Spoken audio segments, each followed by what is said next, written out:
அப்ப எருசலேம் வீதியில அந்த ரோடெல்லாம் ஆண்டவர் சிலுவையில சுமந்து வருவது, அந்த ரத்தம் அங்கெல்லாம் சிந்தப்பட்டதான். சொல்லுவோமா?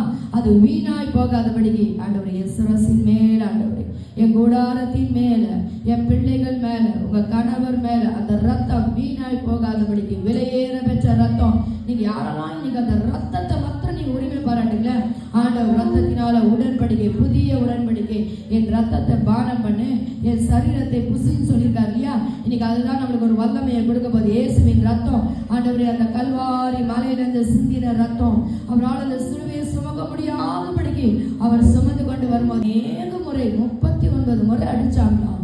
அந்த உழுத நிலத்தை போல இருந்துதான். அதெல்லாம் சொல்லுங்க, எனக்காக, நமக்காக இல்ல, எனக்காக, நான் செஞ்ச பாவத்துக்காக, நான் செஞ்ச அக்கிரமத்துக்காக ஆண்டவர் நம்மளை என்ன வாக்குனாரா? பலியாடை ஆகி நம்மளை போக்காடாய் மாற்றினார. கரங்களை தட்டி ஆடுறான்னு சொல்லுவோமா? 2 ஆடு நிற்குமா, அதுல நம்ம ஆண்டவர் என்ன சொன்னாரா?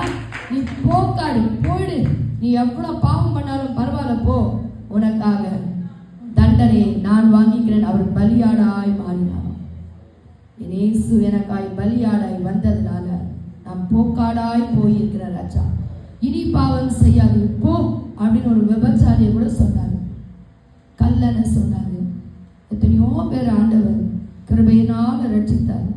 அப்படி ரத்தத்தின் பெரும் துளிகளாக இன்னைக்கு நீங்களும் நாம இன்னைக்கு என்ன சுவிசேஷம் சொல்றேன்னா, நான் ஆராதிக்கிற தேவன் உயிரோட இருக்கிறார்ப்பா, ஏசப்பா ஜீவனுள்ள தேவனை நம்ம என்ன பண்றோம்? சுவிசேஷத்தை சொல்றோம். என் தேவன் எனக்காக திரும்பியும் வருவார்னு சொல்றோம். அல்லேலூயா.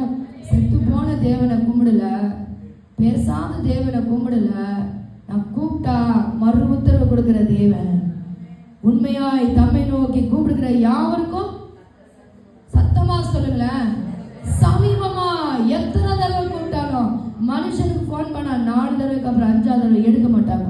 ஆனா வசனம் சொல்றது, எத்தனை முறை அவரை கூப்பிட்டாலும் சமீபமாய் சமீபமாய் ஏசப்பா அப்படின்னு கூப்பிட்ட உடனே உங்களுக்கு எனக்கும் நம்மளை தப்பு வைக்கிறவரால் இன்னைக்கு அந்த ரத்தம் உங்க பேரை சொல்லி, என் பேரை சொல்லி ஆண்டவர் இடத்துல, பிதாவின் இடத்துல பரிந்து பேசுற அந்த ரத்தம் இன்னைக்கு ஆண்டவர் எங்க சபை மேல, ஆண்டவரை ஒவ்வொருத்தர் சிரசின் மேல, அவங்களுடைய கூடாரத்தின் மேல, இங்க நீங்க ஆண்டவரை நோக்கி கூப்பிடும் போது உன் வீட்டுக்குள்ள ஒரு சமாதானம் கடந்து வரணும்.